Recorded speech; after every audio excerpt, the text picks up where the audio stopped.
sur ma chaîne. Aujourd'hui, on se retrouve pour une nouvelle vidéo, une fois de plus, et on va parler d'une bourse d'études pour l'année scolaire 2022-2023 pour les étudiants internationaux au niveau de la Corée du Sud.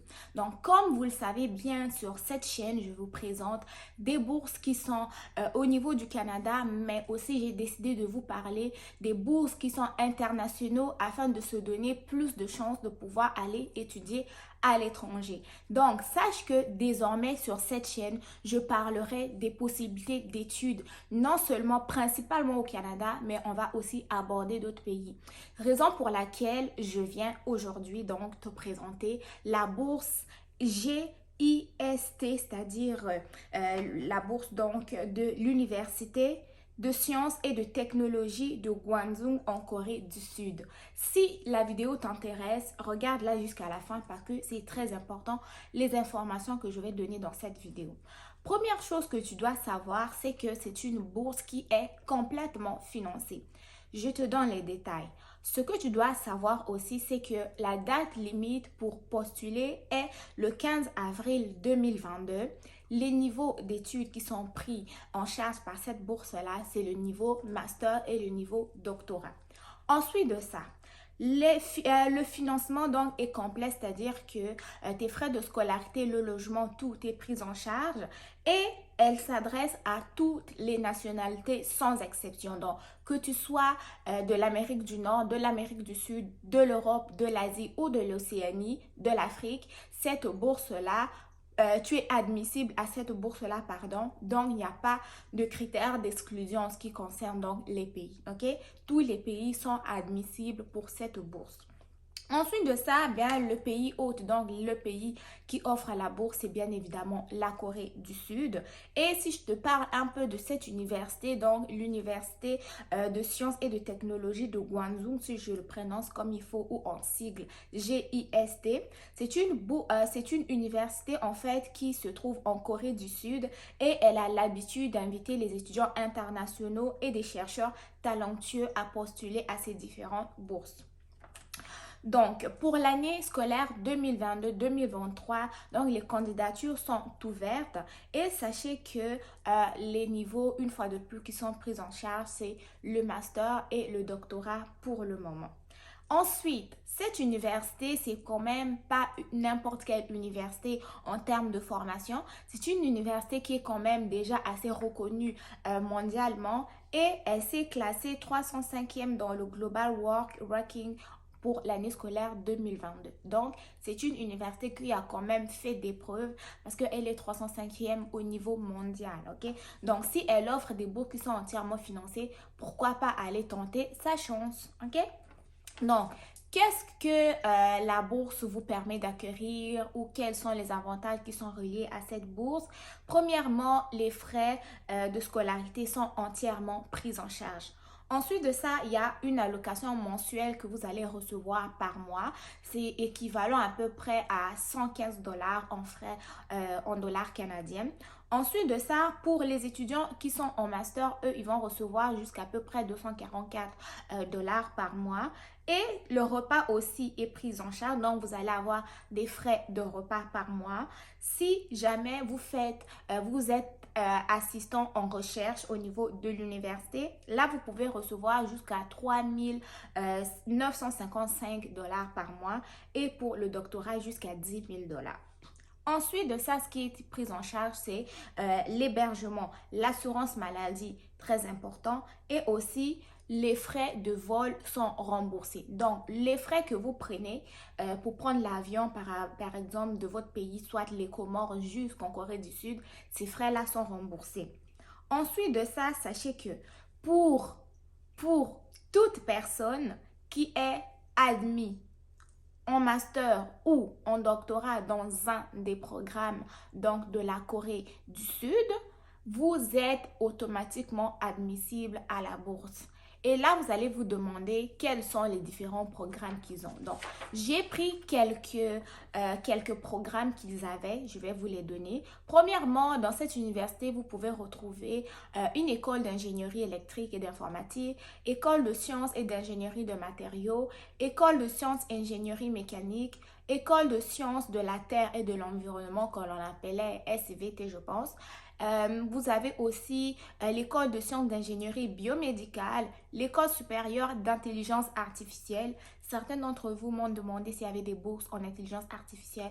Pour l'instant, je n'ai pas encore trouvé pour le Canada, mais là, vous avez la possibilité pour la Corée du Sud et aussi une école de la convergence énergétique, pardon. Donc, première chose que j'aurais dû commencer, qui vous intéresse le plus la plupart du temps, c'est savoir comment postuler, comment soumettre la candidature. Donc, ce que tu dois savoir, c'est que pour postuler, déjà, tu le fais en ligne, pas besoin d'aller à la poste. Et sachez que si jamais vous postulez et que vous êtes retenu, vous allez avoir votre réponse d'ici le 15 juin 2022. Cependant, vous allez avoir 15 jours pour pouvoir répondre à l'admission. Donc, si dans ces 15 jours-là, vous n'avez pas répondu à l'admission, vous allez voir votre bourse vous être retirée. Et donc, les documents que tu as besoin pour pouvoir soumettre ta candidature, c'est premièrement, diplôme certifié et relevé de notes, 2 lettres de recommandation. Comme je dis toujours, les lettres de recommandation peuvent être rédigées par vos professeurs qui vous ont enseigné, soit au niveau de la licence ou au niveau du master si vous êtes en doctorat. Ensuite de ça, ça vous prend quand même un test d'anglais et enfin une copie de votre passeport valide. Copie de passeport valide. Et vous allez avoir jusqu'au 15 avril 2022 pour pouvoir postuler. Donc, 15 avril 2022, c'est vraiment la date limite. Donc, si je reviens une fois de plus pour postuler, sachez que pour postuler, ce qu'il faut faire en fait, il faut avoir obtenu une admission au niveau de cette université-là, soit en master, soit en doctorat, ok? Donc, le lien que je veux mettre en barre d'informations, en fait, c'est un lien qui va vous expliquer donc les informations que je viens de vous donner déjà à la base. Donc, ce qui est pris en charge, ce qui n'est pas pris en charge. Vous allez voir que le lien va être en anglais, mais avec votre traducteur Google Traduction, vous êtes capable de traduire la page complètement. Ok? Ensuite de ça, après avoir lu les détails, vous allez voir en anglais où c'est écrit soumettre, créer un compte. Donc, vous créez un compte avec votre mot de passe.